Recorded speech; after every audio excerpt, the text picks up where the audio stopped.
is Paris on Politics from Fox 32 Chicago.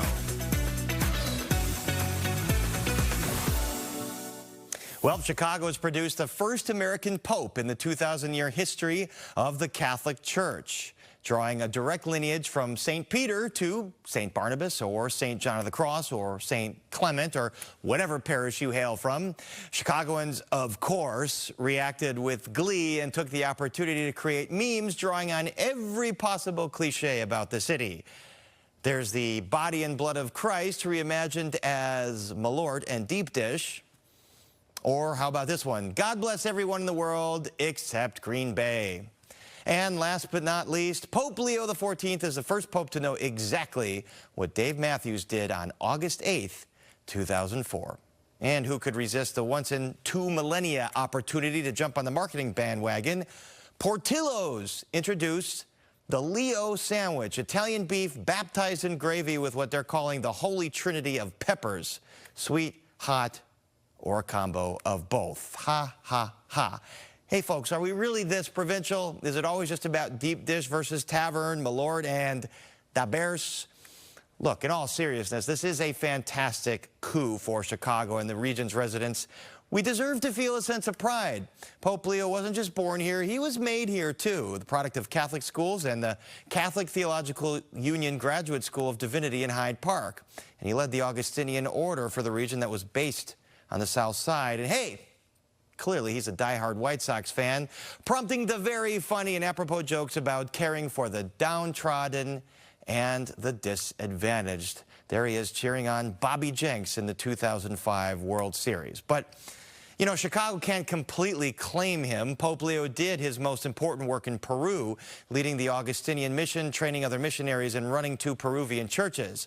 Pope Francis was clearly motivated by that work when he elevated him to an important role in the Vatican vetting and selecting the church's bishops.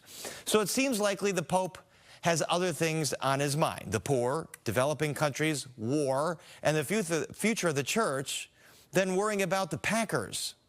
So let's walk with a small sense of pride, but maybe cool it a little on the over-the-top bluster. We can always save that for when the Bears win the 2026 Super Bowl. Coming up on Paris on Politics. To 21st century standards. Just how safe is it to fly in the U.S.? Senator Tammy Duckworth weighs in after more FAA problems at Newark and other airports. Can he pull off the Hail Mary and keep the Bears on the lakefront? One-on-one with the Chicago Park District's new superintendent. A new book from the University of Chicago Crime Lab on the unexpected origins of gun violence and the promising decline in Chicago's homicide rate. And the city set a tourism record in 2024, but will Trump's tariffs keep visitors away this year? This is Paris on Politics from Fox 32 Chicago. Welcome to Paris on Politics, where we take you behind the headlines and beyond the spin. Several air traffic incidents, most recently in Denver, have travelers on edge and lawmakers questioning U.S. Transportation Secretary Sean Duffy. Among those lawmakers, Illinois U.S. Senator Tammy Duckworth. And Senator Tammy Duckworth joins us now. Senator Duckworth, great to see you as always. Point blank, is it safe to fly right now, given the recent air traffic incidents we've seen in Newark and now Denver? It is safe to fly right now. The systems is so incredibly redundant, but we still have to make the significant investments to bring the technology up to 21st century standards. We're still operating our air traffic control system based on 1970s and in some places 1950s and 1960s technology. And so we have to make those investments. We started doing that last year when we passed the FAA authorization bill, but we need to make even more investments to make sure that those upgrades happen sooner than later. And the current Transportation Secretary has blamed the previous administration. Is that a fair criticism? This has been many decades in the making. I don't think Secretary Duffy should be blaming anyone. The first Trump administration kept promising a transportation bill and never made it happen. Every week was Transportation Week. That said, this administration, Secretary Duffy took charge and they fired thousands of FAA workers. Don't forget that these are the same officials who fired people that keep our aviation system safe. What we need to do now is stop finger pointing and let's go ahead and execute the bipartisan plan we put into effect last year, and then continue to make those investments necessary to make sure that we finish the job of upgrading our nation's air traffic control system. When you say execute that bipartisan plan, it was passed. Is it not being put into action yet? And as I understand, there is more legislation to hire more air traffic controllers and train them. Where is that right now? So last year what we did was we put a significant amount of money into upgrading the air traffic control system. That was just a year ago. It takes more than a year to upgrade and get the contracts out. We need to make sure that the Trump administration sends those dollars out. Remember, they froze funding for all sorts of federal programs, so they need to make sure that funding continues to flow so that we could actually pay the contractors who are going to be upgrading the system. We did also increase the workforce grant dollars by 6 times last year. So those first class of air traffic controllers are in the academy right now. They'll be graduating every year for the next several years, and that will allow us to basically graduate about 3,000 new air traffic controllers every year for the next 3 to 4 years, at which point we'll finally be catching up with the retirement of air traffic controllers. And the Trump administration, by the way, we're expecting that about 2,000 air traffic controllers are going to take the offer from the Trump administration to retire early. So that doesn't help the problem if you're actually trying to push people out the door before you even have new workers that will be in those control towers. All right, speaking of airplanes, the Trump administration getting a lot of pushback on this proposal to receive a $400 million luxury airliner as a gift from the government of Qatar, which would eventually go into Trump's private use. Is this a bribe, and does it present a national security risk? It is both a bribe and it is a national security risk, and it is a risk to taxpayers' pocketbooks. Accepting this luxury jet from a foreign government would be the mother of all bribes, and it would be unconstitutional and illegal on top of that. It would be blatantly and historically corrupt.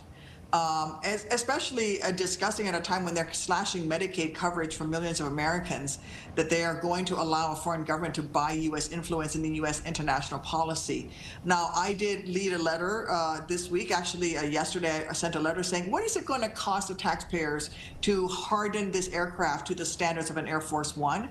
And I'm hearing from aviation experts that this $400 million aircraft, it will cost upwards of $1 billion to strip it down to the component parts necessary to make sure that we harden it so that it can survive attacks, so that it can survive intelligence gathering efforts by our enemies. So it's going to cost more money to accept this so-called gift than it is actually the 2 aircraft that are already in productions to be the new Air Force One. Sounds like a very expensive proposition. Very quickly, Senator, will there be Republicans that push back on this in the Senate and in Congress? I'm starting to hear some of my Republican colleagues question it. That's why I sent a letter out yesterday that's very detailed, and my letter was not partisan at all. My letter was just like, what is it going to cost? How are you going to go about doing this? It was to the Secretary of Defense and the Secretary of the Air Force to just basically get the facts out there. And when you look at the facts and you realize it's going to cost more money to accept this gift than it is to just continue building the 2 aircraft we already have on order that we've already started to pay for, that hopefully my Republicans will step up and say, you know what, this is not a good idea. All right, Senator Tammy Duckworth, Democrat of Illinois, thank you as always for talking with us. Well, summer's right on our front doorstep, which means Park District pools and beaches are getting ready to open. And the Chicago Park District has a new leader in charge of operating all of those places of recreation. Longtime 35th Ward Alderman Carlos Ramirez-Rosa, former alderman now. He's got a lot on his plate, not the least of which is perhaps keeping the Park District's most famous tenant, the Chicago Bears, from moving out. Carlos Ramirez-Rosa joins us now. Superintendent, I was about to call you Alderman. Superintendent Carlos Ramirez-Rosa, thanks for being here. All signs point to the Bears leaving for Arlington Heights. What's your pitch to keep them on the lakefront? Well, the lakefront is a wonderful venue for a Beyonce concert, who's our tenant tonight, or for a World Championship game. It is just what a wonderful place, and it's centrally located near hotels. And we've had a wonderful relationship with the Chicago Bears going back decades. And so, keeping the Bears in the city of Chicago is a priority for the mayor of Chicago. It is a priority for the Chicago Park District. The Chicago Park District has been very proud to have a great relationship with the Chicago Bears going going back decades. We have been mutually beneficial for the city of Chicago, generating tax revenue to help pay for all the things that taxpayers want to see, but also helping to generate revenue for the Chicago Park District, supporting programming for our kids, which helps offset the district's reliance on property taxes. You say a good relationship, although there was a bit of a testy letter that the Bears sent to the Park District saying, quote, the Park District has been both non-responsive and slow to correct issues, and the Bears have not provided an opportunity to participate in the decision-making regarding which capital improvements and routine maintenance are to be performed, talking about, you know, upgrading the stadium. You responded pretty quickly. Tell us your response. Yeah, I mean, we were a little shocked to receive the letter. I had a very amicable conversation with Kevin Warren, president of the Chicago Bears, and then we received this letter. And we responded and we set the record straight. And the truth is that the Chicago Park District has overseen $73 million in investments since 2003. All of those investments in capital improvements, in improvements and enhancements to the patron experience at Soldier Field during Bears games have been done per the agreement that was established in 2003 that the Bears were a party to. And that's been done in collaboration. There is regular collaboration with the Bears, with ASM Global, who's our operator at Soldier Field. They work closely. The Bears have an office across from the ASM Global office in the building. So we were a little bit shocked, but, you know, ultimately we understand there's legal considerations that go into those types of letters. I was just going to say, because the Bears have this penalty if they leave their lease early, $84 million or thereabouts. Is this a way to maybe wiggle out of that? Well, I don't want to speak for their strategy, but we've seen similar letters when other teams have sought to, you know, get out of an agreement early.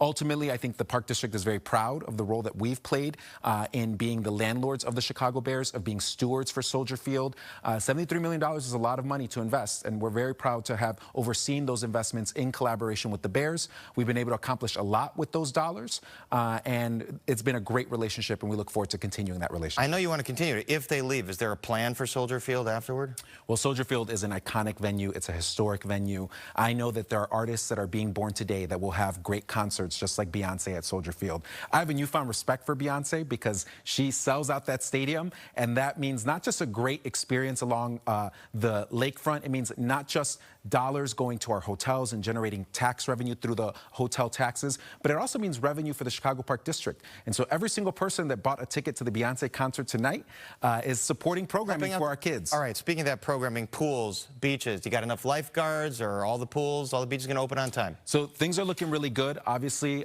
we're still training lifeguards, and we're going to make sure that we are training everyone that we need to train to be able to open up our beaches. We have a season from May 23rd through September 1st, 7 days a week for our beaches, all 23 of them. From 11 a.m. to 7 p.m. is when they're staffed by lifeguards. Our Park District marketing team, you probably have seen ads all across the city of Chicago saying we're hiring lifeguards. We increased pay for lifeguards. So things are looking really good. Things are looking on track to be able to open up 7 days a week, but we'll know more as soon as we're done prepping the current lifeguards that are part of this crop. Can't wait to see those pools and beaches packed. Carlos Ramirez-Rosa, thanks for speaking with us. Absolutely. What if everything we thought we knew about the origins of gun violence was wrong, or at least incomplete?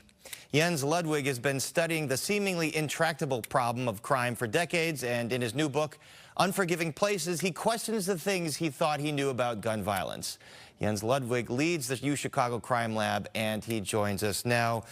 Jens, thanks for being here. One of the questions you aim to answer, how is it like in a place like Chicago, you have terrible gun violence in one neighborhood, and then across the street, almost no gun violence? Did you find the answer to that? Yeah, I think the work that we've been doing with the city of Chicago for the last 18 years led us to see the problem very differently. I think one of the biggest surprises that you see is huge differences across neighborhoods in rates of shootings, even across neighborhoods that are similarly poor, the exact same racial and ethnic composition, exact same gun laws, exact same criminal justice system. And so I think one of the things that speaks to is how much of the problem conventional wisdom, the usual explanations, just don't capture. And you talk about the two conventional wisdoms we usually fall in is that crime happens because there's bad people lacking moral fiber, or it's poverty and segregation, and public policy seems to flow from those assumptions. Are they wrong? Yeah, I think for the thing that the left and the right, they disagree on almost everything, but the thing that they implicitly agree on is the idea that before anybody pulls a trigger,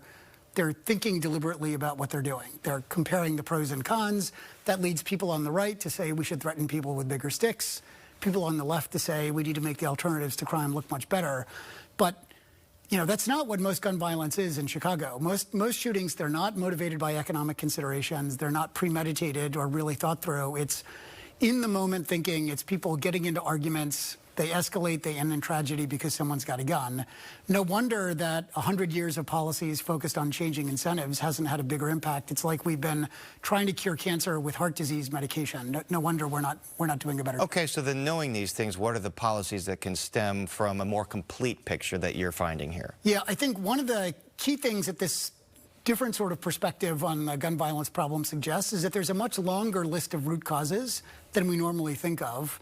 And the biggest root causes like poverty and racial segregation, social isolation, those have proven to be very, very hard to change. But there are other things like making sure that there are eyes on the street in communities, which we can do in lots of different ways, including by changing the built environment, changing the way the city deploys the eyes on the street that they hire in terms of police and violence interrupters. That sort of thing the city can do without a lot of money. It's very feasible.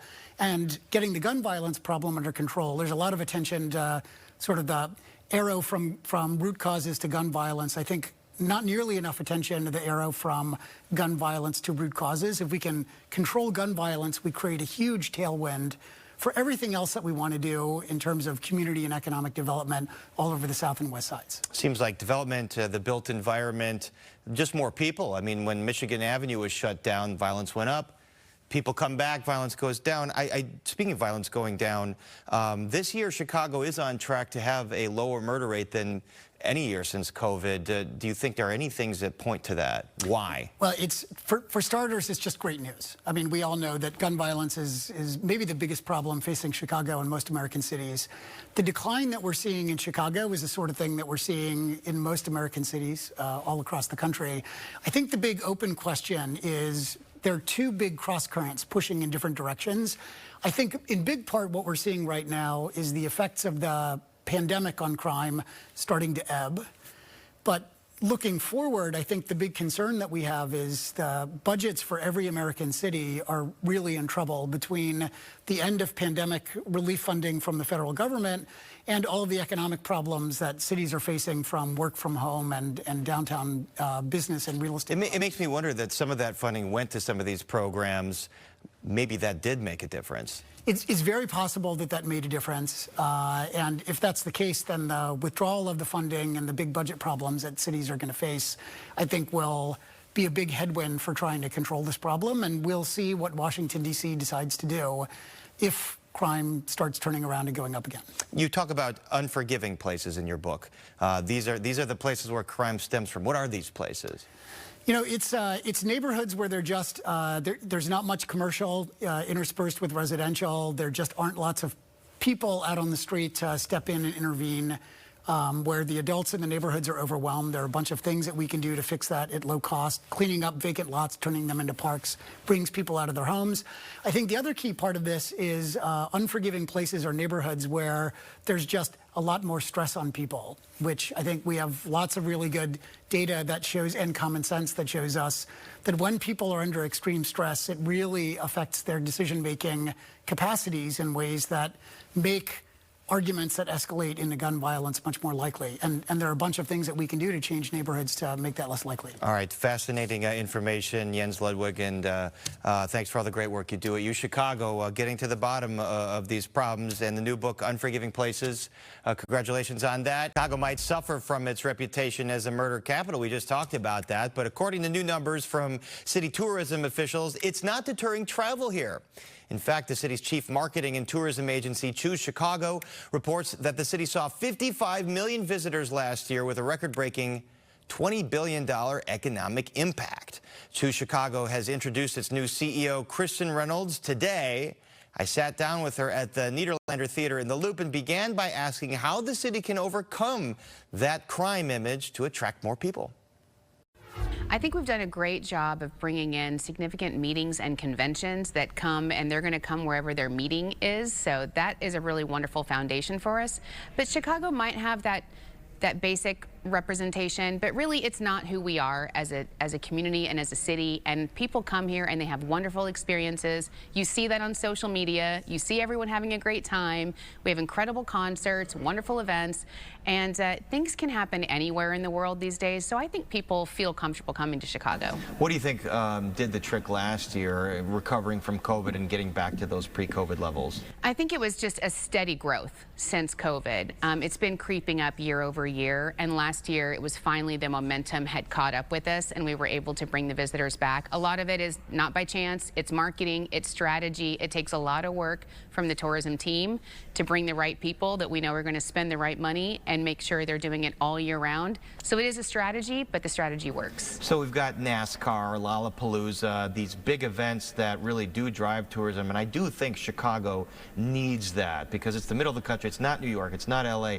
How aggressive are you going to be in attracting those kinds of events? Our team has been incredibly aggressive about attracting world-class sporting events as well as special events, concerts. We are so excited about Lollapalooza coming this summer and Sueños even next week. These things are really important about not only bringing tourism from outside as far as non-residents, but about bringing people from the suburban areas into the downtown area and making sure locals know to enjoy their city. So it's important for a lot of reasons to have those kinds of events. It gives people a flavor and an experience of the city and a specific reason to come. There's a lot of chatter this year about President Trump, tariffs on Canada, Canadians staying away, Europeans staying away. Is that a headwind that you think you're going to have to work against? It's absolutely a headwind for not only Chicago, but for the entire country. Everybody, my peers across the country, are all facing these challenges as far as the perception of the United States and a lot of the sentiment regarding traveling to the U.S. It's going to continue to be a challenge as we navigate those uncertain times. Conventions, how are we doing in terms of attracting conventions here and getting that conventions and not losing to Orlando or Vegas? We're doing a great job. Our team works so hard to lure these conventions here. We are the largest convention center in North America. We compete with big cities that have big budgets. Our biggest challenge is funding. We have to be able to win, we have to be able to compete with our peers. And so that's something we're going to be looking to address in the future. What is your specific vision? What is your unique vision for this agency? You just started a week ago. You've been in Long Island. You've been in Arizona. Yeah. What are you going to bring to Chicago? What I hope to bring is a fresh perspective from, the greatest thing about having somebody come lead your tourism from another place is I see it from a visitor's point of view. So I maybe see things that locals take for granted and say, it's so beautiful. Like last night the fog was rolling in and I could not stop taking pictures. It was so cool. So things that a visitor would think is amazing that locals take for granted, but also, understanding that some of the things that locals talk about, the crime, that it really doesn't resonate with visitors the way you think it does. So hopefully I can bring that outside perspective into the marketing initiative here, as well as make sure that we're competing. I've been doing this for almost 30 years in the industry. I'm a certified destination marketing executive, and hopefully that experience brings a new level of strategy and business to the city.